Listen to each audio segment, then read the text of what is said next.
శ్రీమాత్రే నమః.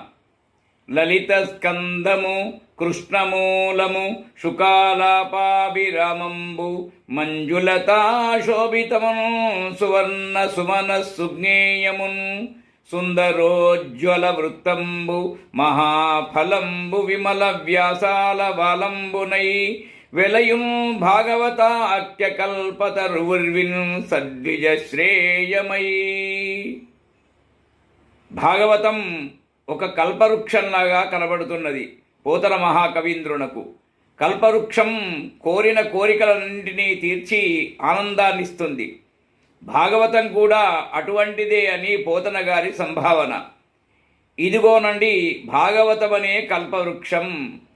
ఈ వృక్షం బోధే చాలా సుకుమారంగా ఉంటుంది. అలాగే భాగవతంలో స్కందాలు లలితంగా ఉంటాయి.